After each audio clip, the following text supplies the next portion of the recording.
Anggrek adalah tanaman yang akrab dikenal sebagai tanaman hias. Ragam bentuk, spektrum warna bunga, dan panjang durasi waktu saat bunga mekar menarik minat khalayak untuk memilikinya. Antusiasme ini paling tidak tercermin dari data BPS yang selalu mencatat tanaman ini sebagai komoditi penting hortikultura. Seperti yang disampaikan oleh Bapak Miftah selaku pemilik nursery Pabuangan Orchid, budidaya anggrek dapat dijadikan hobi yang sangat menguntungkan.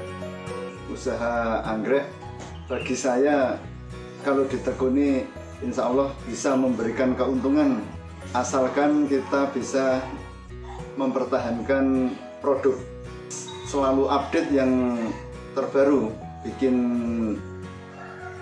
hybrid baru, bikin silangan-silangan baru.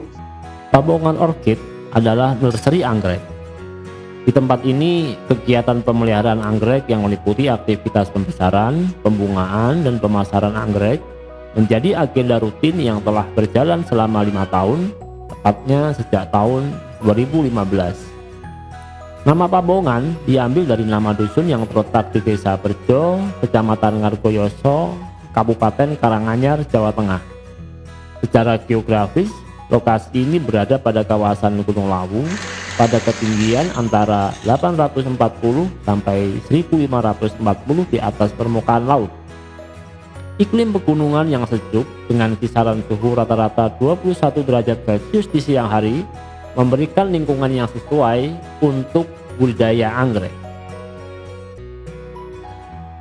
Perbanyakan anggrek secara generatif sebenarnya cukuplah mudah, yaitu melalui penyerbukan. Jika penyerbukan berhasil, kita akan memperoleh buah dengan ribuan biji di dalamnya. Sayangnya, biji anggrek sangatlah kecil dan tidak disertai cadangan makanan, baik berupa kotiledon maupun endosperm. Secara alami, biji-biji ini hanya akan berkecambah jika diinfeksi oleh jamur membentuk simbiosis mikoriza. Setelah kami dapat kendala itu biji tidak bisa ditumbuhkan secara alami, ditebar secara langsung. Alhamdulillah kami dapat rekanan dari program kemitraan dari MIPA UNS yang memberi bimbingan kepada kami untuk memberi solusi melalui teknik kultur in vitro. Masalah kesulitan perketambahan biji anggrek secara alami dapat diatasi dengan kultur in vitro. Melalui teknik ini, kita dapat memberikan nutrisi yang disesuaikan untuk kebutuhan anggrek.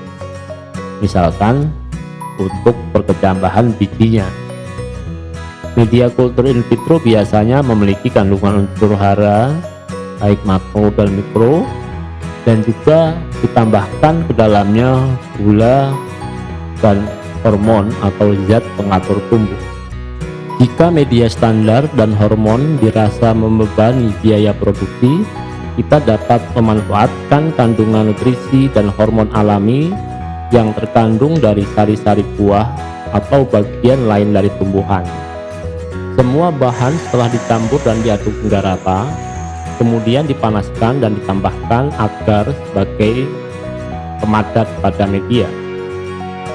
Pada akhir pembuatan media, semua botol yang telah terisi media harus disterilkan dengan autoclave.